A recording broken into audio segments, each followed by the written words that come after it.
वय वाढल्यावर कंबरदुखी टाळायची असेल तर या 6 सवयी आजपासूनच लावा. वय वाढलं म्हणजे कंबरदुखी, गुडघेदुखी आणि चालण्यात त्रास होणारच असं अनेकांना वाटतं. पण खरं सांगायचं तर वाढतं वय हे एकमेवच कारण नसतं. काही सोप्या सवयी आयुष्यभर पाडल्या तर अनेक ज्येष्ठ नागरिकांना कंबरदुखी टाळता येते किंवा खूप कमी करता येते. आज मी तुम्हाला अशा 6 सवयी सांगणार आहे ज्या प्रत्येक 60 वर्षावरील व्यक्तीने नक्कीच पाळायला हव्या. पहिली आणि सर्वात महत्त्वाची सवय म्हणजे दिवसभर ॲक्टिव्ह राहणं. अनेक ज्येष्ठ नागरिकांना वाटतं की वय झालं आहे म्हणजे आता जास्तीत जास्त आराम करायला हवं. पण दिवसभर बसून राहणं किंवा अंथरुणावरून पडून राहणं यामुळे कंबरेचे स्नायू आणखी कमकुवत होतात आणि कंबरदुखी वाढवू शकते. अनेक घरांमध्ये प्रेमापोटी आईवडिलांना किंवा आजी आजोबांना कोणतंही काम करू दिलं जात नाही, पण हे प्रेम नकळतच त्यांच्या तब्येतीसाठी नुकसान करू शकतं. घरातील हलकी फुलकी कामं जसं की झाडांना पाणी देणं, कपडे घडी करणं, घरात थोडं चालणं किंवा स्वयंपाकात छोटी मोठी मदत करणं ही काम शरीराला ॲक्टिव्ह ठेवायला मदत करतात आणि स्नायूंची ताकद टिकवून ठेवण्यातही मदत करतात. फक्त जड वजन उचलणं, अचानक वाकणं किंवा शरीरावर जास्त ताण येईल असं काम टाळा. लक्षात ठेवा, वय वाढलं म्हणजे हालचाल कमी करण्याची गरज नाही, उलट योग्य प्रमाणात नियमित हालचाल हीच निरोगी कंबरची पहिली पायरी आहे. दुसरी महत्त्वाची सवय म्हणजे रोज नियमित व्यायाम करणं. अनेक ज्येष्ठ नागरिकांना वाटतं की घरात थोडंफार फिरलं की पुरेसा व्यायाम झाला, पण वय वाढल्यावर फक्त चालणं पुरेसं नसतं. या वयात 3 प्रकारचे व्यायाम खूप महत्त्वाचे असतात. स्नायू मजबूत करणारे व्यायाम, शरीराची लवचिकता वाढवणारे स्ट्रेचिंग व्यायाम आणि तोल सुधारण्यासाठी बॅलन्स एक्सरसाइजेस. हे व्यायाम केल्यामुळे कंबरेतील ताण कमी होतो, चालणं अधिक आत्मविश्वासाने होतं आणि पडण्याचा धोकाही कमी होतो. पण लक्षात ठेवा, प्रत्येकाची समस्या वेगळी असते, त्यामुळे इंटरनेटवर पाहून कोणतेही व्यायाम करू नका. डॉक्टर किंवा फिजिओथेरपिस्ट यांच्या सल्ल्यानेच योग्य व्यायाम करा. दररोज फक्त 20 ते 30 मिनिटांचा योग्य व्यायामही तुमच्या कंबरेच्या आरोग्यासाठी मोठा फरक घडवू शकतो. तिसरी महत्त्वाची सवय म्हणजे संतुलित आहार घेणं. वय वाढल्यावर आपल्या शरीराला योग्य पोषणाची गरज अधिक असते, पण अनेक ज्येष्ठ नागरिक पुरेसं प्रोटीन किंवा दिवसभर पुरेसं पाणीही पित नाही.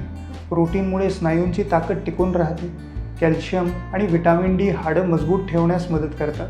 तर फळं, भाज्या आणि पुरेसं पाणी यामुळे कॉन्स्टिपेशनचा त्रासही कमी होतो. त्यामुळे शौचासाठी जास्त जोर लावण्याची गरजही पडत नाही.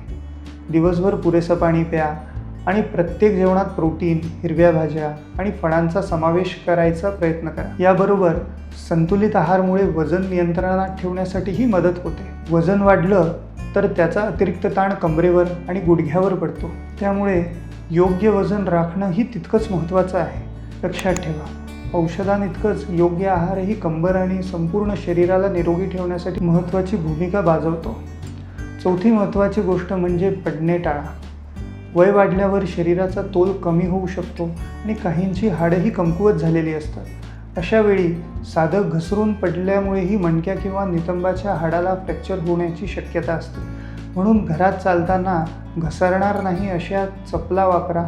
बाथरूममध्ये अँटी स्लिप्स मॅट आणि आधारासाठी पकडण्यासाठी हँडल लावा. रात्री पुरेसा प्रकाश ठेवा आणि घरात पडून राहतील अशा वायर किंवा वस्तू टाळा. तसंच चक्कर येत असेल, दृष्टी कमी झाली असेल किंवा तोल वारंवार जात असेल तर त्याकडे दुर्लक्ष करू नका. योग्य वेळी तपासणी करून उपचार घ्या. लक्षात ठेवा, एका पडण्यामुळे अनेक महिन्यांचा त्रास सुरू होऊ शकतो, त्यामुळे पडणे टाळणे ही सुद्धा कंबर निरोगी ठेवण्याची एक महत्त्वाची सवय आहे. पाचवी महत्त्वाची गोष्ट म्हणजे दैनंदिन कामं योग्य पद्धतीने करणं. दैनंदिन काम करताना काही छोट्या मोठ्या चुका नकळत आपल्या कंबरेवर जास्त ताण आणतात, त्यामुळे काम करताना योग्य पद्धतीचा वापर करणं हे खूप महत्त्वाचं आहे. जड वस्तू उचलणं टाळा. एखादी वस्तू उचलायचीच असेल तर कंबरेतून वाकण्याऐवजी गुडघे वाकवून उचला.